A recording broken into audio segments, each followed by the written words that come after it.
자, 오늘 우리에게 주시는 말씀은 마태복음 2장입니다.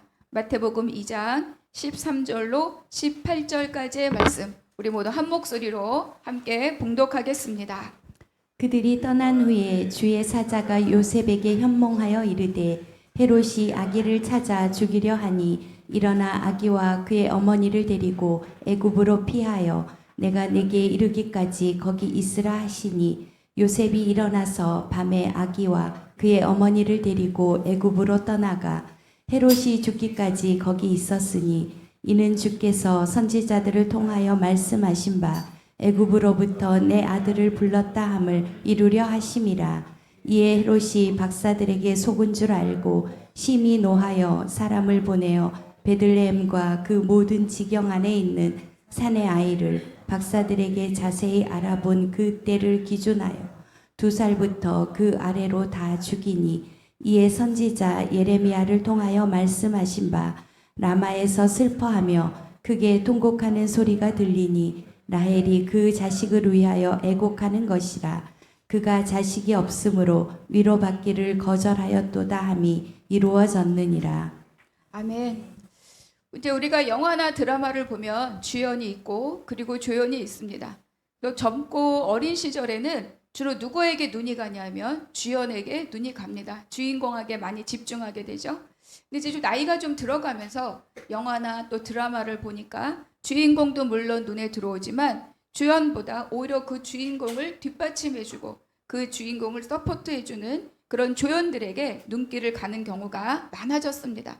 그러다 보니까 어떨 때는요, 주연이 드라마를 이끌어가는 것이 아니라 이 조연들 때문에 이 드라마가 훨씬 더 맛깔나고 훨씬 더 품격 있고 훨씬 더 그 서사가 탄탄하구나 이런 것들을 발견할 때가 있죠.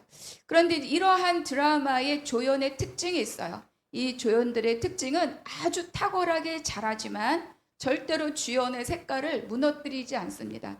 주연이 서야 할 자리를 건드리지 않죠. 주연이 주연으로서 자리매김할 수 있도록 철저하게 그에게 서포트를 갈 수 있도록 돕는 자들이 바로 이 아주 잘하는 조연들이죠. 그래서 그런 사람들 우리는 명품 조연이다 이런 표현을 쓰기도 합니다.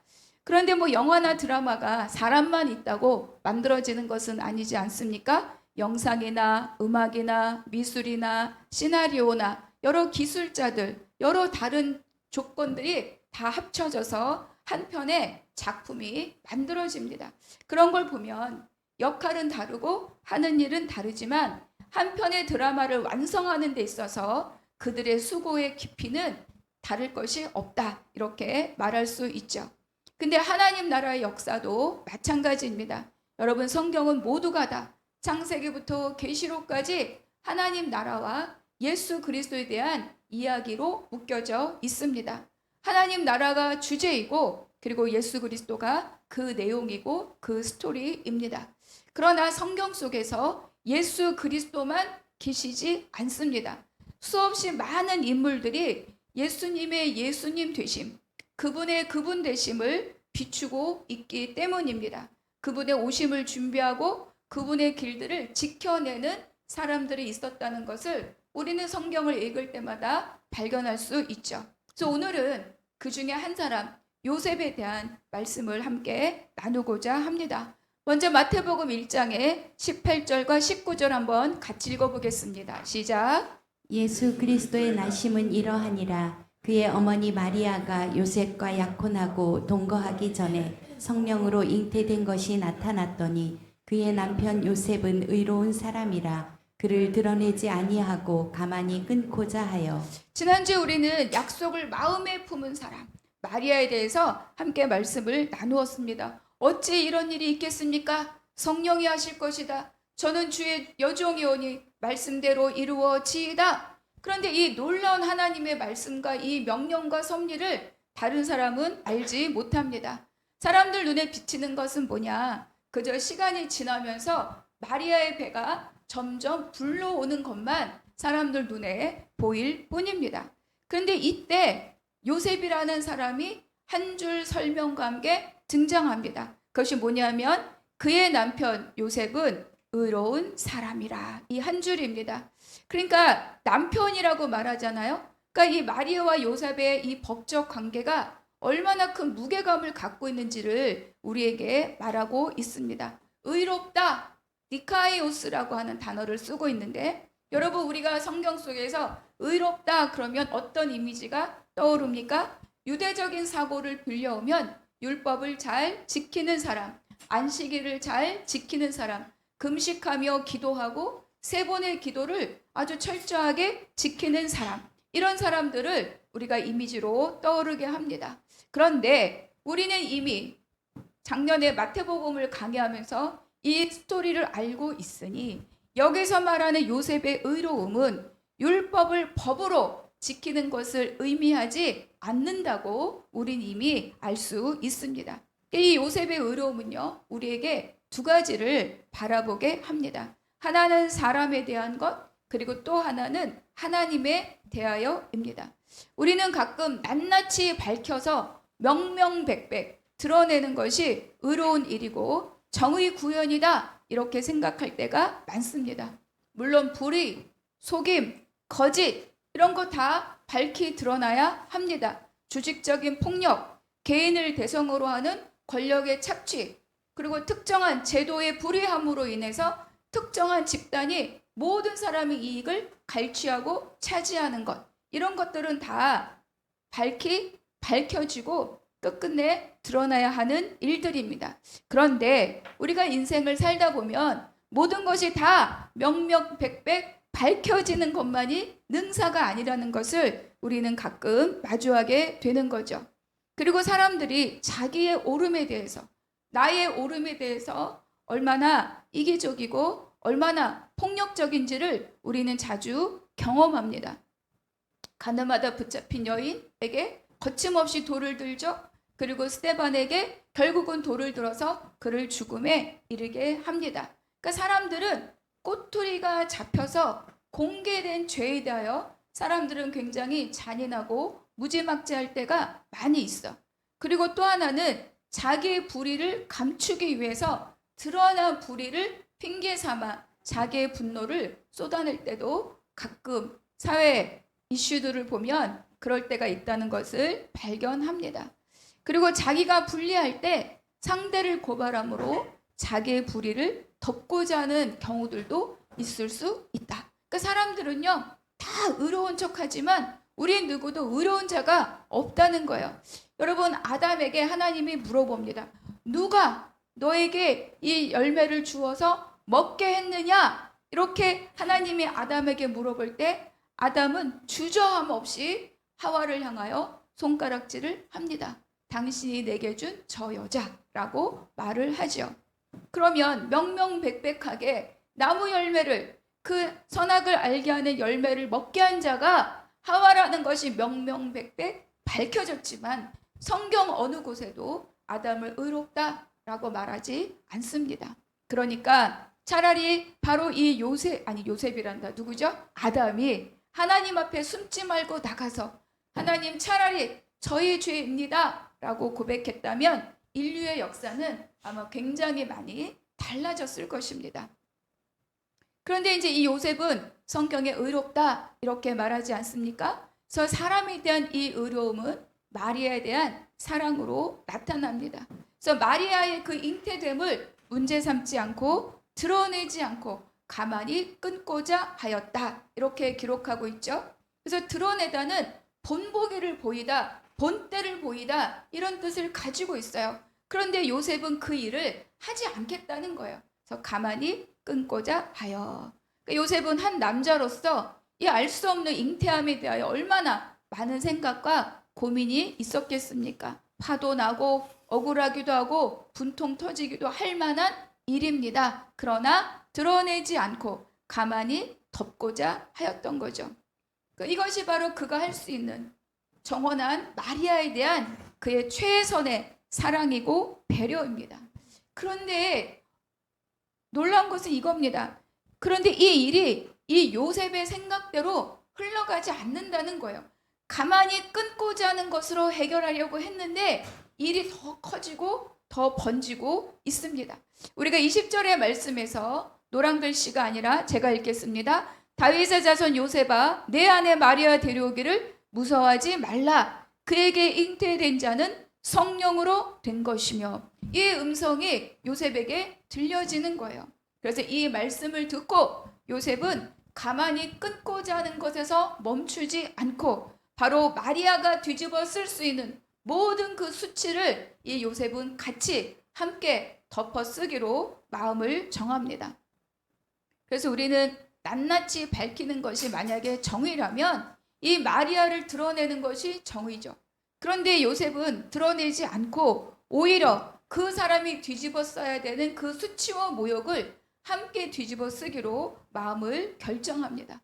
이 결정으로 인해서 어쩌면 사람들에게 더 나쁜 놈이라고 더 많은 손가락질을 받을 수 있음에도 불구하고 배가 불러오고 있는 마리아를 아내로 데리고 옵니다. 여러분, 우리가 예수를 믿는 것이 왜 우리를 의라고 말합니까? 바로 예수님이 우리의 수치를 대신 뒤집어 쓰시기를 두려워하지 않았기 때문입니다. 오히려 우리의 수치를 다 가져가시고 그분의 의로움으로 우리를 덧입혀 주셨죠. 그래서 그것을 성경은 의다, 하나님에게 한 의가 나타났다 라고 말합니다. 그래서 예수를 믿는 모든 자들을 의인이다 이렇게 말씀하고 있죠. 여기서 우리의 복음의 빛을 발견할 수 있습니다. 요셉은 가만히 끊는 것까지만 생각했지만 하나님께서 요셉에게 마리아 데려오기를 두려워하지 말라, 무서워하지 말라 말씀하시면서 그의 수치를 함께 쓸 수 있는 사람으로 요셉을 불러내시는 거죠. 그러니까 요셉의 의로움은 한 사람 마리아의 수치를 씻어내 줄 수 있는 능력은 없어요. 능력은 없습니다. 그러나 그 수치를 함께 뒤집어 쓰는 것으로 그 여인의 생명을 지켜주는 것으로, 어디로부터 왔는지 알 수 없지만 한 아기의 생명을 지키는 것으로, 그래서 마리아와 그 아기에게 가정이라는 울타리를 만들어 주는 것으로 사람을 향한 그의 의로움이 발현됩니다. 또 요셉의 의로움의 또 하나는 하나님을 향한 의로움입니다. 내 안에 마리아 데려오기를 무서워하지 말라라는 말씀을 듣고 즉각적으로 이 마리아를 데리고 오죠. 그러니까 무언가 해석되어서 이해되어서 데리고 오는 것이 아닐 수 있습니다. 여러분, 남성 중에서 이러한 여자를 아내로 너끈하게 데려올 만한 사람은 있을 수도 있다고 생각합니다. 우리 교회 성도님들의 성품을 보아하니 내 사랑하는 여인이면 상관없다, 뭐 그럴 수도 있죠. 그런데 시대가 지금이 아니고 그때입니다. 그때. 네, 그렇죠. 그래서 마리아가 요셉을 찾아서 요셉, 나 사실은 이러이러한 일이 있었습니다 라고 말해도 그랬구나 이러기가 쉽지 않은 일입니다. 그런데 마리아를 데리고 왔죠. 그러니까 하나님에 대한 순종, 하나님이 말씀하시자마자 즉각적인 순종으로 그의 의로움이 하나님을 향하여 또다시 한번 발현되고 있습니다. 그러니까 사람에 대하여는 그의 수치를 같이 함께 뒤집어 쓰는 것으로, 하나님에 대하여는 무슨 말인지 어떻게 할지 알 수 없음에도 불구하고 즉각적인 행동으로 그의 의로움이 드러납니다. 그것을 통하여서 마리아의 수치는 가려지고 요셉의 의로움을 성경에서 말씀하고 있죠. 그래서 요셉은 뭐라고 성경이 명명합니까? 의로운 사람이다 이렇게 기록해 줍니다. 그래서 이 요셉으로 인하여서 복음의 그림자를 우리는 얼핏 발견할 수 있습니다. 근데 이제 이 오늘 읽은 본문은 뭐냐? 그 의로운 사람 요셉, 그 이후 이 결심, 그 이후의 삶을 우리에게 보여줍니다. 그런데 이제 요셉을 잘 성경에서 발견하면 요셉의 아주 분명한 특징이 하나 있어요. 그것은 뭐냐? 성경 어디에도 그의 말에 대한 기록이 없습니다. 사가랴도 말하죠. 그 일이 어떻게 됩니까? 그리고 마리아도 말하고 물어보잖아요. 노래합니다. 그리고 천사 가브리엘도 와서 이런 말 저런 말 다 말합니다. 그러나 예수님의 탄생에 있어서 가장 결정적인 보호자 역할을 하고 있는, 그리고 그 결정적인 순간에 그 탄생의 그 현장에 있었던 요셉은요, 어디에도 요셉이 이렇게 말하였다라는 기록이 없습니다. 여러분, 아무 말이 없다고 아무 생각이 없겠습니까? 아무 말이 없다고 아무 감정도 없었겠습니까? 그래서 저는 이 요셉의 말없음, 침묵이 우리에게 무엇을 말하고자 함인가 깊이 우리가 또 각자의 자리에서 한 번씩 생각해 보면 좋겠습니다. 그래서 이번 주는 요셉의 이 말없음, 침묵은 과연 우리에게 무엇을 알리고자 함인가 많이 묵상해 보게 되었습니다. 우리 13절 말씀 한번 같이 보겠습니다. 노란 글씨만 읽어볼게요. 시작. 헤롯이 아기를 찾아 죽이려 하니 일어나 아기와 그의 어머니를 데리고 애굽으로 피하여 내가 내게 이르기까지 거기 있으라 하시니. 네. 14절에 보니까 요셉이 일어나서 밤에 이렇게 기록되어 있습니다.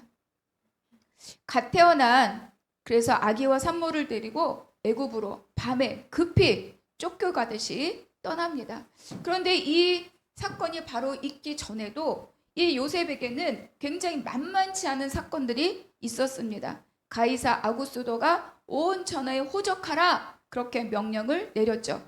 누가복음 2장에 보면 이렇게 기록되어 있습니다. 요셉도 다윗의 집 족속이므로 갈릴리 나사렛 동네에서 유대를 향하여 베들레헴이라 하는 다윗의 동네로 그 약혼한 마리아와 함께 호적하러 올라가니 마리아가 이미 잉태하였더라.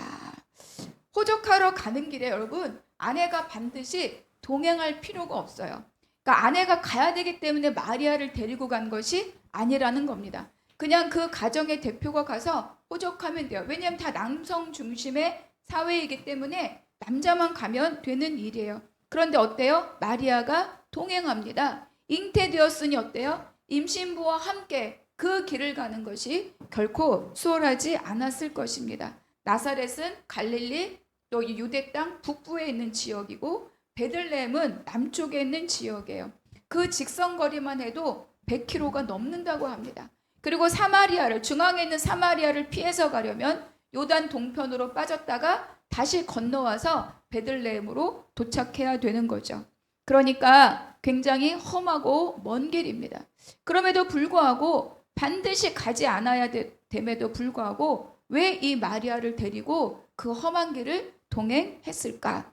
마리아를 나사렛에 혼자 두기에는 그 당시 사회적인 정서에 안심할 수가 없었기 때문입니다. 요즘에도 명예살인이라는 것이 있는 것이 이슬람 사회잖아요.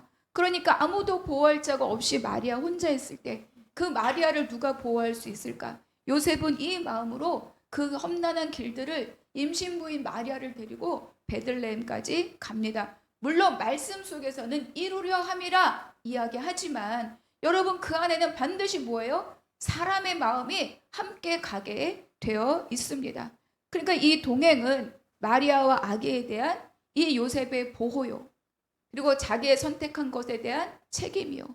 그리고 하나님께 순종으로 응답한 것에 대한 자기의 지속적인 순종입니다. 더구나 아기를 낳을 것도 마땅치 않아서 태어난 아기를 구유에 뉘었습니다.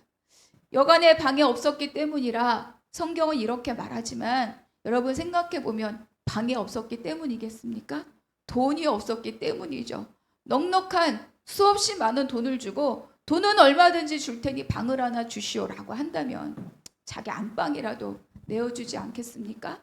그러니까 요셉이 처해 있는 이 삶의 정황들이 그렇게 녹록지 않고 만만치 않다라는 것을 우리에게 말씀해 줍니다. 그런데 지금 어떤 상황이에요? 왕의 위협이 바로 코앞에 있습니다. 그래서 하나님이 일어나라 하니까 요셉은 곧바로 일어나서 이 아기를 데리고 또 출산한 지 얼마 안 된 아기의 어머니를 데리고 바로 애굽으로 떠납니다. 어느 장소로 갔는지 우리는 특정할 수 없으나 조상들이 살던 고센 땅으로 간다 하여도 지금 베들레헴이잖아요. 베들레헴에서 고산 땅으로 가면 느린 걸음으로 한 달은 걸린다고 합니다. 그 길을 밤에 떠나서 도망치듯이 가고 있습니다. 굉장히 숨가쁜 일들이 계속 요셉 앞에 벌어지고 있다는 거죠. 그런데 애굽으로 갔다 해서 끝나지 않아요. 우리 한 번 더 한 절을 더 읽어보겠습니다. 우리 20절을 한 번 더 같이 읽어보겠습니다. 함께 읽겠습니다. 일어나 아기와 그의 어머니를 데리고 이스라엘 땅으로 가라. 아기의 목숨을 찾던 자들이 죽었느니라 하시니. 가서 편안하게 안전하게 살 수 있는 것도 아니에요. 하나님은 또 요셉에게 나타나셔서 이제는 그들이 죽었으니 다시 이스라엘로 올라오라 이렇게 말씀하십니다. 그런데 올라오다가 어떤 거를 발견하느냐? 헤롯 대왕은 죽었지만 그의 아들 아켈라오가 유대 땅의 지배자가 되었다는 것을 듣고 그 손에 죽을까 봐 베들레헴으로 돌아가지 못하고 어디로 갑니까? 다시 원래 살던 나사렛으로 돌아갑니다. 그래서 나사렛 예수라 칭함을 받더라 이렇게 성경은 기록하고 있죠.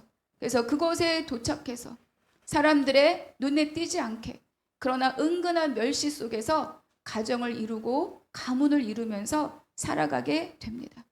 이 급박한 모든 급작스러운 상황 가운데 요셉의 말은 한마디도 기록되어 있지 않아요. 오직 침묵과 몸으로 드리는 순종만 있을 뿐입니다. 그래서 요셉을 가만히 묵상해 보면 이 아무 말 없는 침묵 속에 있는 이 순종 안에는 그의 버거운 시간들이 함께 흘러가고 있다는 것을 발견할 수 있습니다. 여러분, 모든 일들이 요셉의 계획대로 하나도 되는 게 없어요. 모두가 다 급작스럽고 갑작스럽고 당혹스럽고 미리 준비하거나 계획할 수 있는 일들이 하나도 없습니다. 어떤 것도 자기의 의지가 끼어들 여지가 없이 숨가쁘고 급박하게 이 일들이 진행되고 있는 거예요. 약혼했을 때 행복한 가정을 꿈꿔했겠지만 갑자기 아내가 이 마리아가 잉태되었다. 가만히 끊는 것으로 해결하려고 했으나 하나님은 데리고 오라 이렇게 말씀하셨습니다.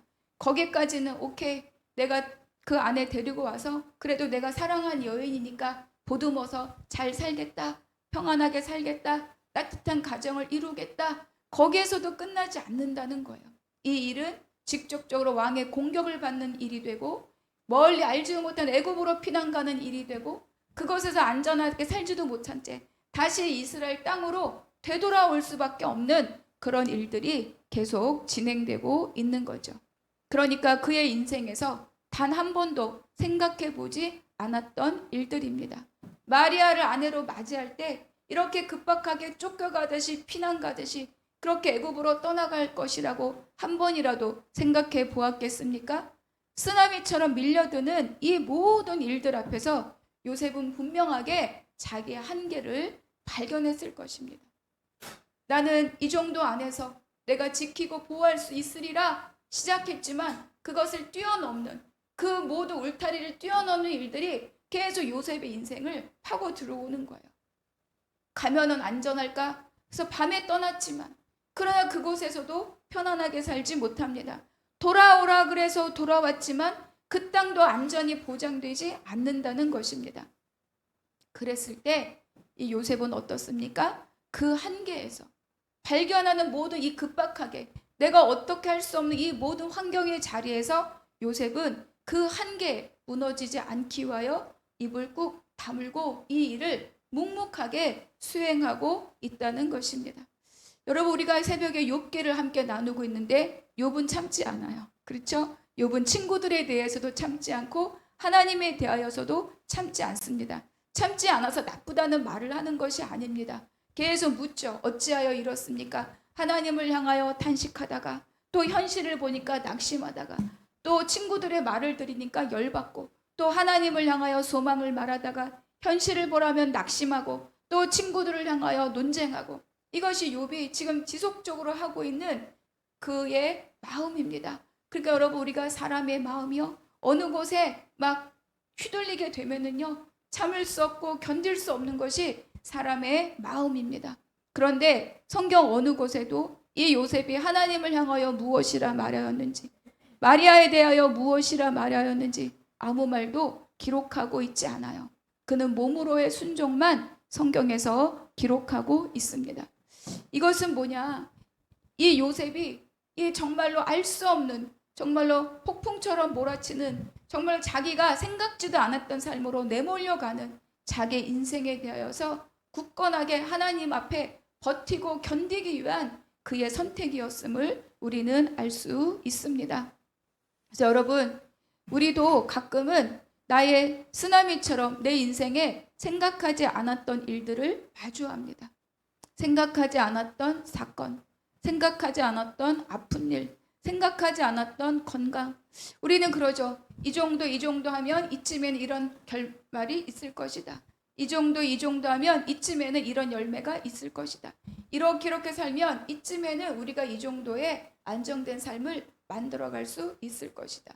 그런데 가끔은 그러한 우리 아주 소박한 마음조차도 하나님의 어떤 일 앞에 여지없이 무너지고 깨지고, 그리고 나의 이 작은 소망조차도 이렇게 이루어질 수가 없다는 말인가? 나의 이 작은 소망조차도, 이 평범한 바람조차도 하나님 앞에 드려질 수 없고 성취될 수 없고 이루어질 수 없다는 말인가? 이런 질문 앞에 내 자신이 노출될 수밖에 없는 그런 시간들을 우리는 마주하게 되는 거죠.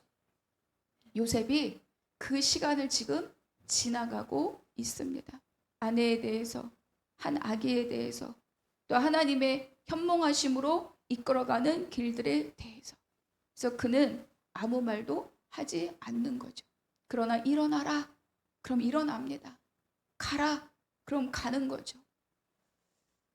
이것이 자기가 순종으로 선택한 사람에 대하여, 하나님에 대하여 의로운 요셉의 삶의 방식입니다. 이 말씀을 읽다 보니까 문득 아브라함의 한 장면이 떠오릅니다.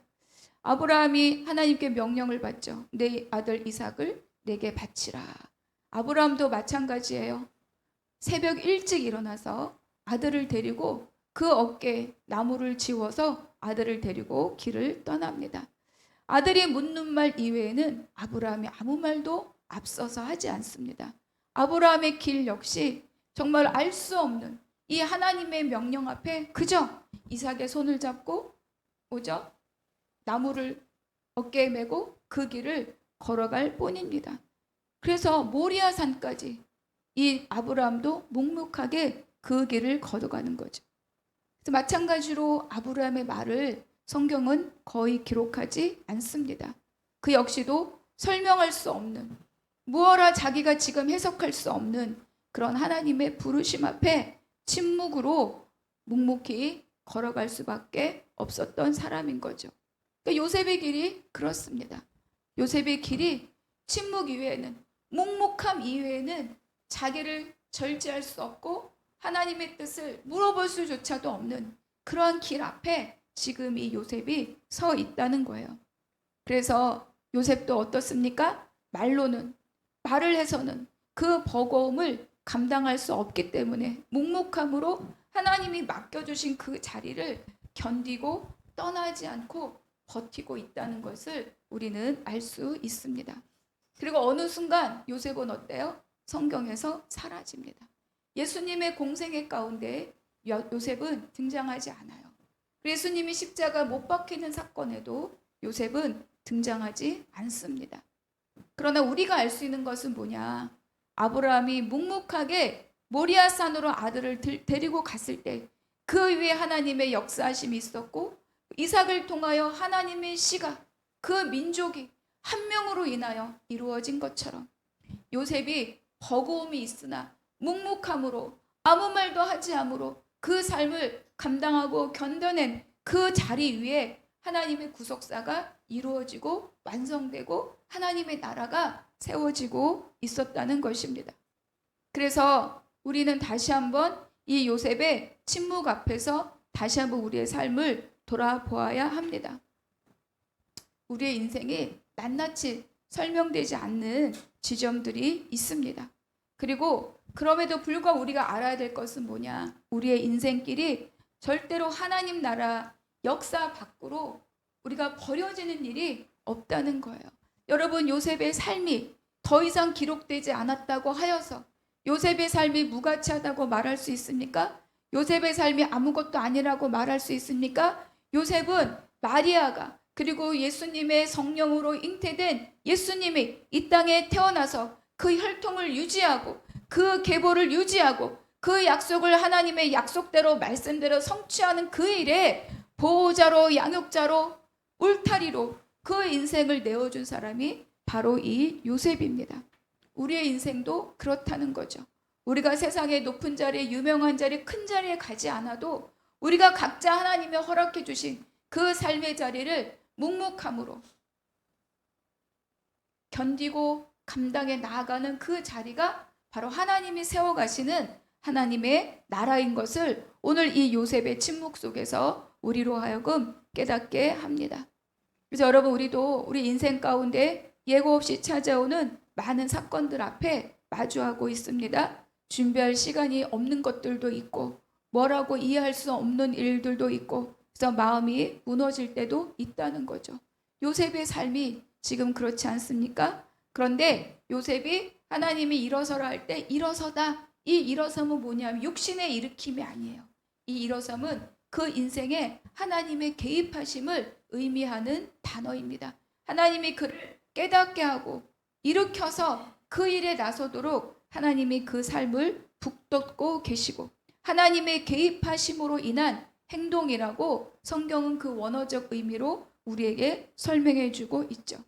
그래서 그 안에 누가 있습니까? 하나님의 약속이 그 안에, 그 요셉의 울타리 안에 하나님의 약속이 오셨고, 그 하나님의 약속이 성장하고 있고, 그 하나님의 약속이 이루어지고 있고, 그래서 하나님의 때 하나님이 약속하신 구속사가 완성되고 있다는 것을 오늘 우리에게 말씀해 줍니다. 그러니까 요셉은 어느 날 성경에서는 기록이 사라졌지만, 그러나 우리 하나님의 구속사 안에 그 이름은 지워짐이 없습니다. 그리고 그가 그 하나님의 역사 안에 여전히 있었기 때문에 그저 한 걸음씩 요셉도 하나님을 향하여 걸어가고 그 구원의 혜택을 오늘 우리가 만날 수 있는 거죠. 그래서 우리가 기억할 것은 우리의 삶에 설명되거나 이해할 수 없는 그런 일들이 닥쳤다고 해서, 그러나 그 자리에 하나님의 부재하심이 있는 것이 아니라는 겁니다. 요셉의 인생을 가만히 보면 그가 급박하게 도망 다녔지만 한 번도 하나님이 앞서서 그 일을 안내하지 않으신 적이 없습니다.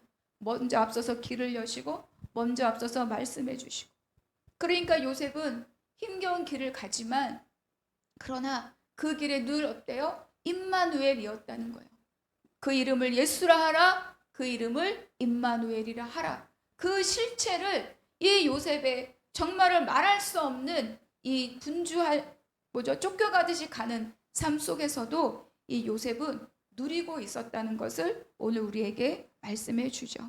그래서 여러 가지 우리가 미처 알지 못한 방식으로라도 하나님은 이미 요셉의 모든 삶의 자리에 임마누엘 함께 하셨음을 기억할 수 있기를 바랍니다. 그래서 우리는 가끔, 저도 그렇지만 왜 그래요? 그래서 답이 뭐예요? 우리 믿음의 길에 정답을 찾고 정답이 있을 때 우리의 믿음이 강건해지고, 정답이 있을 때 우리는 그 길을 갈 수 있다고 생각할 때가 많이 있습니다. 물론 저도 그렇습니다. 그러나 오늘 우리가 말씀 속에서 깨닫는 것은 정답을 알아서가 아니라 요셉처럼 그저 하나님이 열어주시는 길들을 묵묵하게 따라갈 때 그것을 통해서 하나님이 하나님의 역사를 이루어 가신다는 것을 오늘 우리에게 말씀해 주고 있습니다. 그래서 하나님 앞에 순종의 선택을 한 자를 하나님이 함께 걸어가시고 함께 책임지시는 것을 오늘 우리에게 말씀해 줍니다. 여러분, 요셉은요, 요셉의 인생은 하나님 나라의 그 구속사를 완성하는 것에 명품 조연의 인생입니다. 사람들은 마리아를 높이지만 그러나 요셉을 마리아처럼 기억하지 않아요. 그러나 마리아가 생명을 얻고 요셉이 이 땅에서 살아가기 위해서는 반드시 누가 있어야 합니까? 요셉이 있어야 합니다. 그래서 생명으로는 마리아고 양육으로는 요셉입니다. 그래서 요셉이 없었다면 이 마리아와 아기도 언제 어떻게 이 세상의 거친 폭풍 앞에서 그 생명이 보존될 수 있으리라는 보장이 없는 거죠. 하나님은 바로 요셉을 그의 보호자로, 양육자로, 가정으로, 울타리로, 혈통의 약속을 지켜가는 한 존재로 이 요셉을 들어서 사용하셨습니다. 예수 그리스도가 이 땅에 오실 때 생명의 태만 필요한 것이 아닙니다. 태어날 때 그것이 안전하게 뿌리 내리기까지 성장하시도록 인생을 내어드리는 그 한 사람이 또 필요합니다. 그것이 누구였습니까? 바로 요셉이었습니다. 그래서 요셉은 침묵으로 이 시간을 견디고 감당한 사람입니다. 그래서 요셉의 인생 가운데 하나님은 어떻게 일하셨는가? 우리는 이루어진 성취된 열매를 보고 그 사람의 인생을 판단하고, 우리도 내 인생에 무언가 눈에 보이는 것이 있을 때 내 인생이 정말로 고품격으로 그렇게 판단되기를 기다릴 때도 있지만, 그러나 요셉은 끝끝내 아무 말 없이 그 사명을 감당하고 역사에서 사라집니다. 그러나 하나님은 그 역사에서, 하나님의 구속의 역사에서 결코 요셉을 제외함이 없어요. 마리아만 기억하지 않습니다. 그래서 여러분, 우리의 인생 가운데도 어떤 상황 가운데 있어도 하나님이 우리와 임마누엘로 동행하고 계심을 믿으시기를 바랍니다. 그래서 정말 요셉처럼 알 수 없는 일들이 내 인생에 들이닥칠 때 하나님이 어디 계신가가 아니라 이 자리에 나를 들어서 하나님이 동행하심으로 그 길을 함께 가고 계시구나 믿음으로 고백할 수 있는 저와 여러분이 되기를 바랍니다. 그래서 오늘도 이 삶으로 오늘 한 주간 강건한 저와 여러분 되시기를 주님의 이름으로 축복합니다. 우리 기도하겠습니다. 하나님 감사합니다. 약속에 순종하여서 그 순종의 삶을 지속하며 침묵으로 세상의 소동을 이기고 견딘 요셉의 순종을 보게 하셔서 감사합니다. 그리고 폭풍 같은 세상의 위협이 있어도 앞서서 피할 길을 준비하시며 함께 하시는 하나님을 보게 하시니 감사합니다. 오늘도 보이지 않는 중에라도 임마누엘로 함께 하시는 그 주님을 찬양합니다. 그 믿음의 길을 우리도 더불어 함께 가는 우리 모두가 되게 하여 주시옵소서. 예수 그리스도의 이름으로 기도하옵나이다. 아멘.